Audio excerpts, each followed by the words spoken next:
Tikulandireni kwina kulikonse kumene mwayasa kanema wa Mzati komanso wireless ya Mzati maka ku programu ino ya zaulimi. Monga timakhala tikudziwa kunena kuti ulimi ndi chimodzi mwa nsanamira pa nkhani za chuma kwathu kuno ku Malawi. Ndiyono malinga ndi kusintha kwa nyengo, anzathu amene ali ndi ukadaulo wa zaulimi amatilimbikisa kunena kuti titamachitako ulimi wanthirira komanso ulimi wa makono umene sulirira za chilengedwe kwambiri, umene suwononga za chilengedwe kwambiri, umene no umathandizira kubwezeresa za chilengedwe komanso kuthandizira kunena kuti anthufe tizitha kukhala ndi chokudya chokwanira, komanso pambali pa chokudya ndi kumatha kupeza ndalama zimene no tingamazigwiritse ntchito ku moyo wathu wa tsiku ndi tsiku. Langa dzina ndi Crispin Dzimbiri malo mwa mulusi wa programu imene zaulimi Mese Madzi. Kumene tili kuno ndi kwa mfumu Chimwala, mfumu yaikulu Chimwala tiye Chikumbu boma la Mulanje. Kuno tabwera chifukwa chonena kuti kuli gulu la alimi ena amene akuthandizidwa ndi mabungwe. Tikhala tikumva kuti kodi ni mabungwe yake ati ndi atamene akuathandiza, komano akuchita ulimi umene ndi wobwezeresa chilengedwe nthaka, umene ndi wothandizira maka pa mavuto amene amabwera nkhani ya kusintha kwa nyengo. Ndiye tikhala tikuona komanso tikhala tikumva kunena kuti kodi ulimi umene ukuchitika motani, nanga ndi mbewu zanji zimeneno zikuzalidwa malo ano. Angokhala chabe malo ongophunzisira, akachokano malo ano azikhala kuti alimi amenewo azikapanga m'minda mwawo. Ndi tikhala ndi anthu osiyana-siyana amene tikhale tikucheza nawo mpulogalamu ino ya zaulimi. Chimene ndingakupempheni ndichonena kuti mukhale pamenepo kuonera komanso kumvera wireless imene wireless ya Mzati. Pambali panga apa ndili ndi mmodzi mwa anthu amene no akusogolera ntchito imene ikugwiridwa pano pamalo ochitira zaulimi. Chabe kuti ndi wachizungu wachingerezi choncho ndiye tiyeserabe kucheza nawo muchichewa kuti timve kunena kuti mwina ndi chifukwa chani akulimbikisa ntchito imene, komanso ntchito imene akuitchula kuti ndi ntchito yanji, nangano chifukwa chani anachiona chanzeru kuti abwere kuno kwa mfumu Chimwala ndi kuzaphunzitsa alimi za ulimi wa makono. Ndikulandireni. Zikomo kwambiri. Mumatha kuyankhula chichewa? Ya pang'ono. Ndimayankhula ndikuphunzira zaka ziwiri. Okay. Pakali pano. Mwina poyamba tiyambire pamenepo kuti ku Malawi kuno mwakhala ku zaka zingati? Tikhala ku Malawi zaka zitatu. Ndinakhala kale zaka ziwiri kuno ku Malawi. Mwina omvera komanso onera afuna tadziwa kuti zina ndi ndani? Dzina langa ndi Marcus Lemke, ndimachokera ku Germany, ndimagwira ntchito ndi CAD, pafupifupi zaka ziwiri. Bungwe ndi ku Blantyre, koma timapanga projects osiyana-siyana mwachisanzo kwa Chimwala kunoko. Kuno ndi limodzi mwa madera amene no mukugwira ku ntchito ya zaulimi. Tikaona muzithunzi mwathumu mwinano ndi ntchito yanji imene mukuwaphunzitsa alimi? Ndinaphunzira ecological agriculture, ndi ulimi wa chilengedwe. Ndiye timaphunzitsa alimi ang'ono kuchosa mineral fertilizer koma kupanga iwo manure ndi zipangizo zosiyana-siyana, kukhala ndi chakudya chaka chonse, sikudalira zipangizo zina ogulitsa.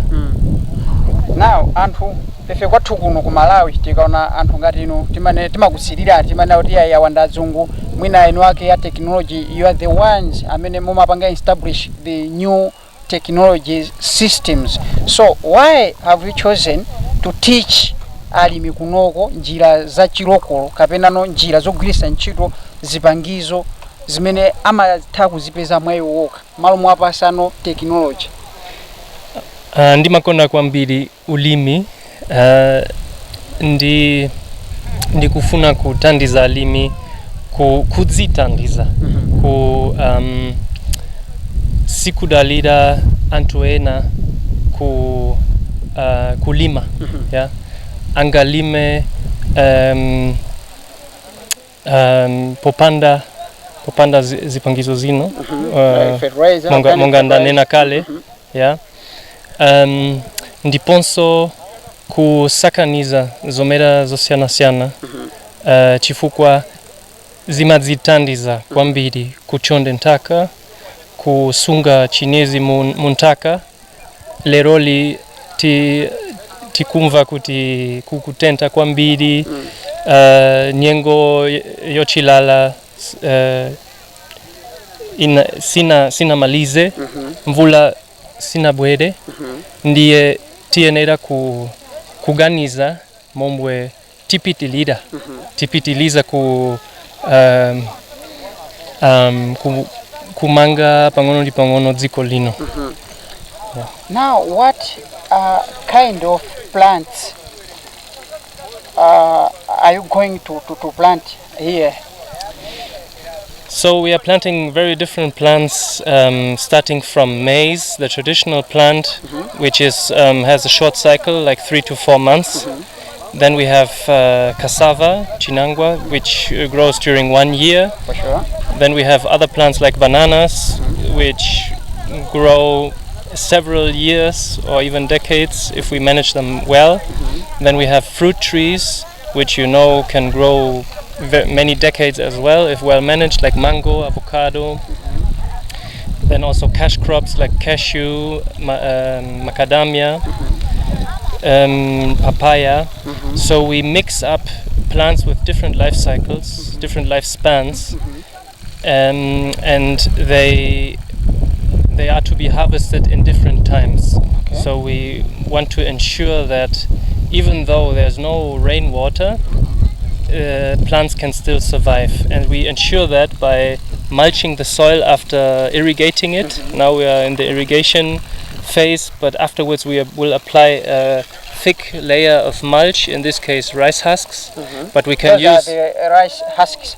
these are the rice husks. Okay. So we apply a thick mulch, at least 15 centimeters of rice husks, to ensure that the sun cannot dry out the soil, Okay. but also Okay. the wind cannot erode the soil. We also feel that it's windy today, so actually the conditions are not good to start sowing right now. Even though many farmers did sow already, you see the plants are suffering already. They are, you can see they are stressed, they have water stress, and the soil is unprotected in many sites. That means there's lacking soil life. So we, with organic amendments like livestock manure or like plant residues, we mix it up. We mix it even with urine, can also even be human urine mixed up and then provided to the plants. And this also enhances soil life, like microbes, like fungi and other insects that are beneficial to bring fertility back to our soils, so that they can store more water, can store more nutrients, and don't depend on external inputs like mineral fertilizers or pesticides even, which are also harmful to our health. So if I got you clear, you have mentioned of different varieties of fruits. You have mentioned the mangoes, you have mentioned the pawpaws, you have mentioned some other fruits. May we say this is just an orchard or the fruit garden? This provides many functions, this garden. Okay. So we have we still continue with our traditional crops like the maize, like the beans, and like terere. Terere will be also planted here. Yes, we can. We will mix up different annual crops, Okay. and we will also have the perennial crops like the trees. Okay. And there are also many biomass plants like ombwe, which is Tephrosia fogeli. There will be moringa. There will be tangatanga. There will be nsangu. Those are legume trees that bind nitrogen from the atmosphere into the soil, which we used to buy in the shops. NPK, N stands for nitrogen. So we bring nitrogen in a natural way into the soil, benefiting other plants and enhancing their growth and performance. menemo ndimene tikuchitira macheza athu mpulogalamu ino ya zaulimi pano pa wairesi yakanema komanso wairesi ya mphepo ya Mzati. Monga ndinanena poyamba paja kunena kuti kumene tili kuno ndi kwa mfumu Chimwala, mfumu yayikulu Chikumbu mboma lino la Mlanje. Mwana mtunzi makumbuyo kuchitika zaulimi chifukwa chake tinabwera kuno kuti timvesese kuti kodi ndulimi wa mtundu wanji umene ukuchitika apa. Ndi akufotokoza ngakhale akufotokozabe mu chizungu choncho patali chichewa, komano nkhani yayikulu ndionena kuti akulima apa ulimi wophatikiza apa pakuti padzalidwa mbewu zosiyana za masamba, pabwera chimanga pomwepanso akunena kuti aphati ayikapo mbewu makano zimene zipaso achula za mango, mapapaya ndi zina zotere. Komano chachikulu chimene akuphunzitsa ndi ulimi kapena kuti alimi azikhala ndi ukadaulo ochita ulimi umene sulilira zipangizo za makono ngati fertilizer. Atifotokozera kunena kuti ino fertilizer amene azithiridwa apa azikhala opanga okhalimi enu ake kugwiritsa ntchito ndowe kapena kuti manyowa ochokera ku ziweto zimene amaweta. Tipitirire. I wanted to know as well, why have you chosen here at Chimwala and to give these local farmers with your skills and technologies all over the country? Yeah, as I mentioned, I work for CARD, Churches Action in Relief and Development. We have been working since the 90s, traditionally in emergency relief. For example, due dry spells or catastrophes during cyclones. But we have also started a few years ago or a decade ago to help farmers to build their own agricultural systems to enhance their livelihoods by supporting them with businesses. And we work in 12 different districts in Malawi. And Mulanje is one of them. Chimwala and also Kambenje are two communities that we work with. So we selected a farmer that was also readily available to start this trial on his ground because it's his land. What criteria have you used to select those farmers? Well, we have asked the community, and in this case a lead farmer was ready to provide his land for this trial, for this experimental trial that goes throughout 1 year. And we of course include the whole community because this is a learning ground. This is a learning site where we invite all people, not only the community here but also other people, politicians, stakeholders from NGOs or other organizations. They are mostly invited, they are kindly invited to come to this site to learn from a different perspective or a different technique of agriculture that can sustain our futures because it focuses on local resources and it also combats climate change challenges. Anthu ndofuna kudziwa kunena kuti no ndi wopindulisa bwanji ulimi umene mukuwaphunzitsa alimi akuno kwa Chimwala. Sininamvetsetse mungabwereze anthu amene kuti mvera komanso amene akutionera mwina no angakonda atadziwa kunena kuti how is it help to use or to practice such kind of farming? Well, we learn a lot of ecology and biology in this trial because, for example, a banana like you see here, you see this big stem. The stem is full of water which is stored during the rains, and this water, when harvested, can be given back to the soil to give to other plants. This is an example of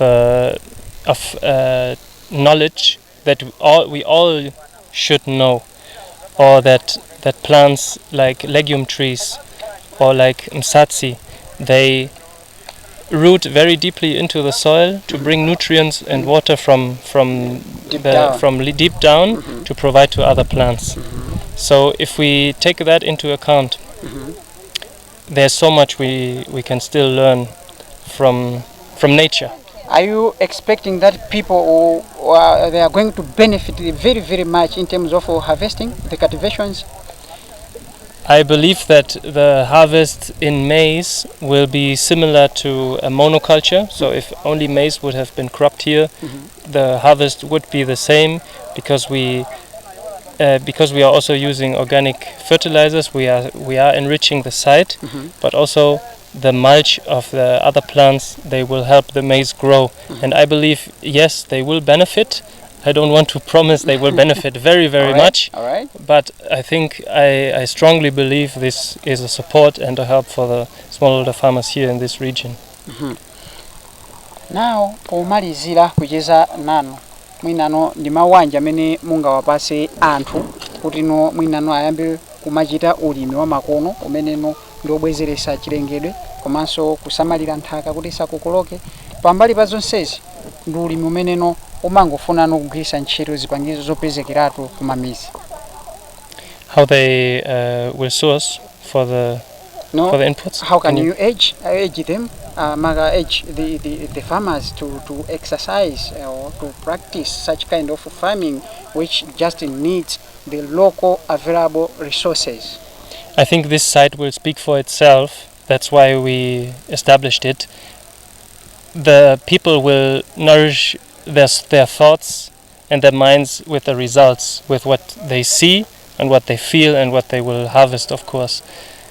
And that is our hope. So we don't want to convince anybody to do what we are doing, but we want to inspire people to do something for their own, to stand up for themselves. Many thanks. But before you left, any thoughts? Yeah, thank you very much for this interview. I enjoyed it very much, and I hope also other people learned from today's thoughts and my shared knowledge. And I'm always open to share and to communicate. Thank you very much. Thank you. What's again your name? Markus Lemke. From Germany. From Germany, yes. I really appreciate. Tatokoza kwambiri. Jonah. Mene tajezera ndi Markus ameneno ndi ochokera mziko la Germany ali kuno ku Malawi ati akugwira ntchito ndi bungwe la CAD limeneno likuphunzitsa alimi ulimi wa makono umeneno tazionera tokha komanso tamva tikhati kupitirira kucheza ndi anthu osiyanasiyana amene ali pano makano unzathu kuchokerano ku bungwe limeneli la CAD mboma lino la Mlanje kuti atifotokozere bwinobwino awatacheza nawo inde koma mwina nkutheka panali pena sitinathe kumvesesana sitinathe kuamva amene amafotokozera ndi kuti tikhale tikucheza nawo anzathu amene atifotokozere tunena kuti nyengo masiku ano idasintha zikusiyana ndi meneno zimakhalira kale muja motha kuona kunena kuti panopa mpakana pano mvula sinagwe bwinobwino madera ena of course adadzala komano ndizija zonena kuti kambaka kusintha kwa nyengo zonena kuti no sizikuchita bwino mbewu azina ziunyala ndithu choncho ena fertilizer sanathire audalira fertilizer amene timanziwa bwinomu ndifa chake mabungwe ngati awa akumabwerapo kumaphunzitsa alimi njira za makono njira zimene zogwiritsa ntchito zipangizo zopezekeratu za kuno ku muzi konkuno ndikulandireninso mu macheza athu maka program ino ya zaulimi pano waile chakane mako maso waile mphepo ya Mzati zikomo kwambiri chifukwa chokhala Malawi amene akutimvera komanso amene akutionera afuna atadziwa kuti ndikucheza ndi ndani pano. Ine ndi Mphatso Kanyumbu amene ndili mlangizi ku bungwe la CAD. Ndithu tili kuno ku Mlanje maka kuno kwa mfumu Chimwala. Yes. Ndi chifukwa chani munasankha dera lino kukhala limodzi mwa madera amene mukuwaphunzitsa alimi za ulimi mmene tikuona kumbuyo kwathu? Chabwino. Kusankha dera lino monga mudziwa kuti ife amabungwe amene tikugwira ntchito za ulimi timagwira so limodzi ndi azathu aboma makamaka munduna wa zamalimidwe. So amenewo ndi amene timakhala tikugwira nawo ndikumaona kuti kodi ndi madera ati amene tingagwirane nawo manja mkupanga za ulimi umenewo. So kuno kwa Chimwala kuli alimi amene amapanga ulimi wa nthirira mmene amafunika upangire osiyana kuti apindule nawo ulimi wawo. So nchifukwa chake tinagwirizana kunena kuti tikhozanso kuwafikira ndi ulimi osiyana ndithu. Atifotokozera koma mwina besi tinamvesese ulimi umene ukuchitika apa ukusiyana bwanji ndi ulimi umene timaudziwa wa nthawi zonse?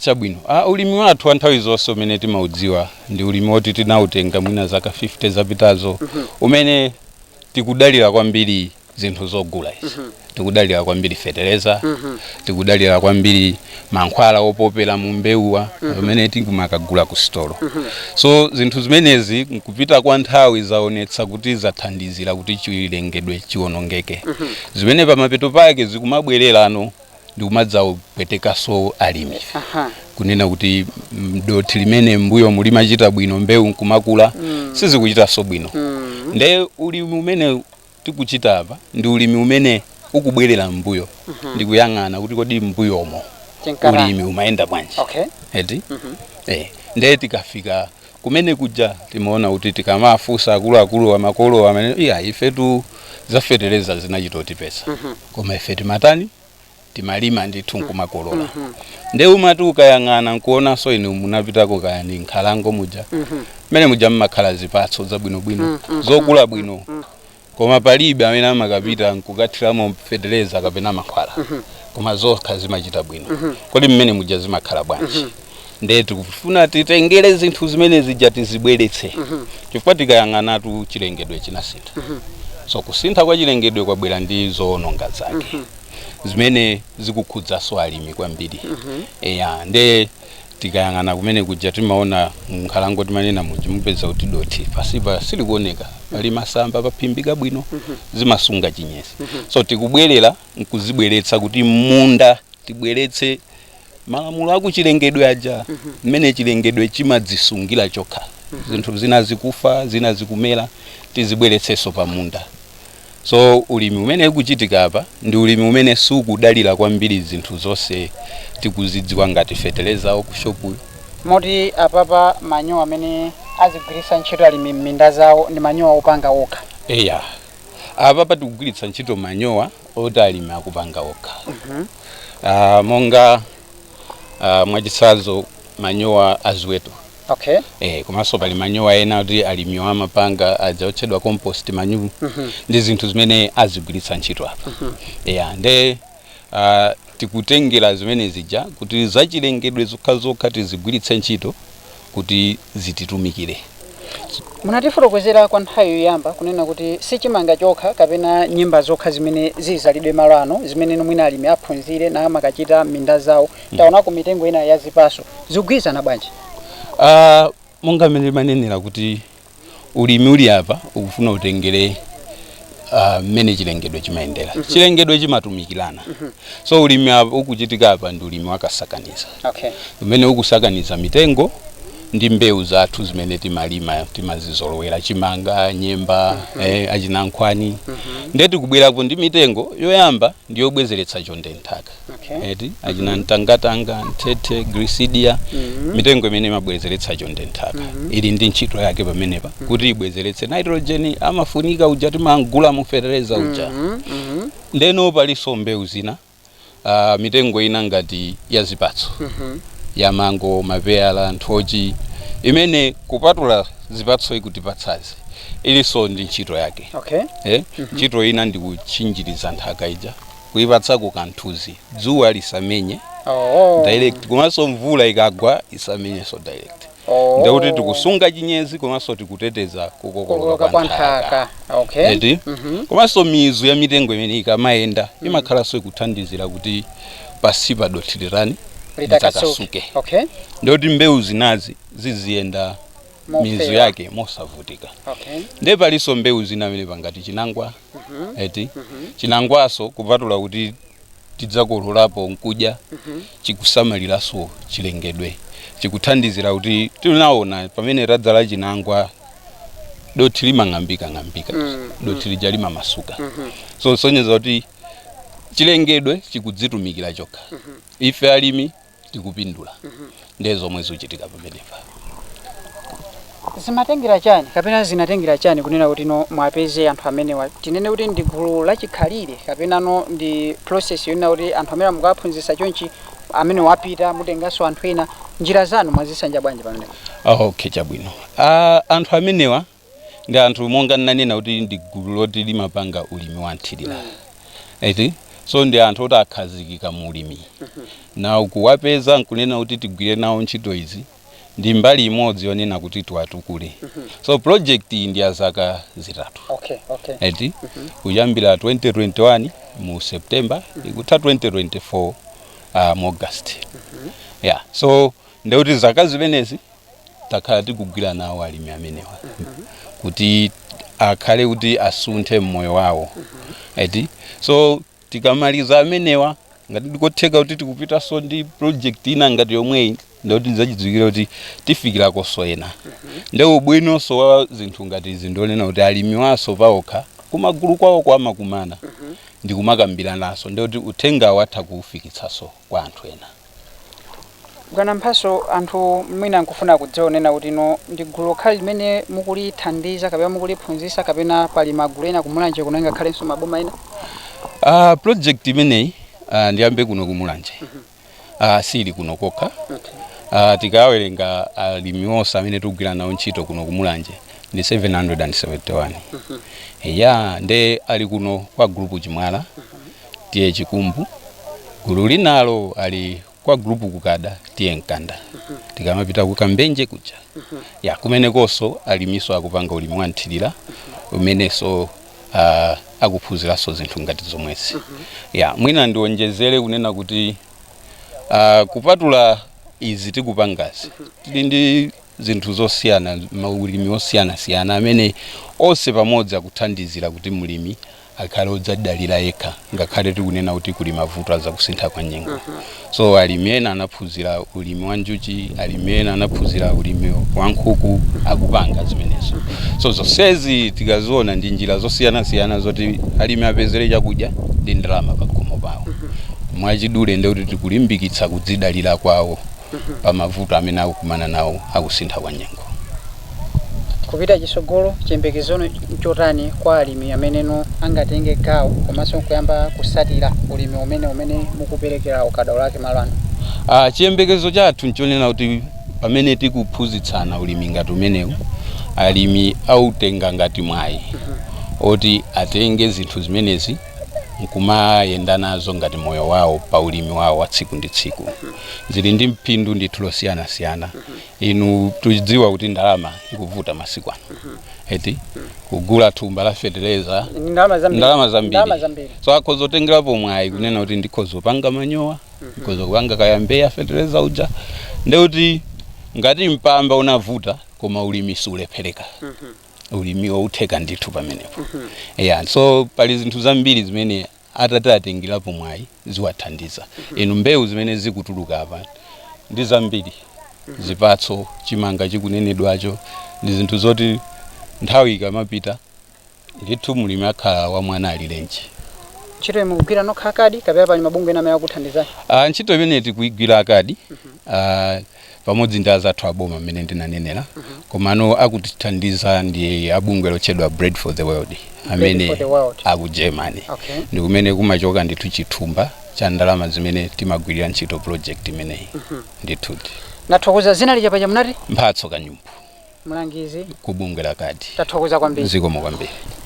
Kuchokera kwene Crispin Dzimbiri malo mwa mulusi wa programu imeneyi Mese Mazi, ndi nthokoze John Somera amene anali pa kamera komanso ndithokoze Melina Pearson amene watiyendesa kuchokera ku ofesi zathu kubwera kuno kwa Chimwala kuti tizajambule programu imeneyi ya zaulimi. Kufikiranso sabata mawa pamene muzamvere komanso kuonera programu ina ya zaulimi pano pa Wailesi Kanema komanso pa Wailesi ya Mphepo ya Mzati.